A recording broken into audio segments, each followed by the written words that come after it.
Your income is always depends on your expense. Yes, మీరు విన్నది నిజమే. Your income is always depends on your expense. ఈ మాట నేను చిన్నప్పుడు ఎక్కడో విన్నా.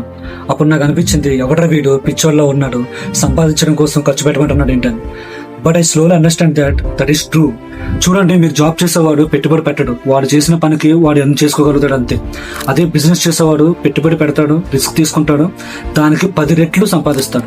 కానీ నువ్వు బిజినెస్ ఓనర్ అయితే అది చిన్నదే గానీ పెద్దదే గానీ నీ పెట్టుబడి ఓన్లీ నీ ప్రోడక్ట్ మీద మాత్రమే పెడుతున్నావా, అది సరిపోదు.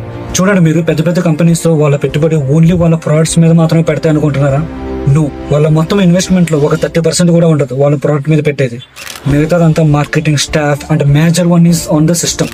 System means to organize their entire business efficiently to track all the departments' data. Further, they use big softwares and train their staff on that. దానివల్ల నీ బిజినెస్ ఏ డిపార్ట్మెంట్ లో ఏ మూలలో ఏం జరుగుతుందో ప్రతిదీ నీ కంట్రోల్లో ఉంటుంది. దాన్ని బట్టి నువ్వు స్ట్రాటజిక్ డెసిషన్స్ తీసుకొని నీ బిజినెస్ ని ఫాస్ట్ గా స్కేల్ చేసుకోగలుగుతావు. ప్రస్తుతానికి నీ దగ్గర అంత బడ్జెట్ లేకపోయినా నువ్వు ఎంత పెట్టగలుగుతావో అంతే పెట్టి జస్ట్ అయితే నీ బిజినెస్ ని ఆర్గనైజ్ చేయడానికి ట్రై చేయి. స్లోగా మొత్తం అదే సెట్ అవుతుంది. అండ్ మీకోసమే నేను ఈ ఓడో సాఫ్ట్వేర్ తీసుకొచ్చా. పెద్ద పెద్ద కంపెనీస్ క్రోర్స్ లో పెట్టి యూజ్ చేసే సాఫ్ట్వేర్స్ తో పోటీగా ఉంటుంది మీ బడ్జెట్ లో. డీటెయిల్స్ కావాలంటే ఈఆర్పీ కమెంట్ చేయండి, మీకు డిఎం చేస్తాం.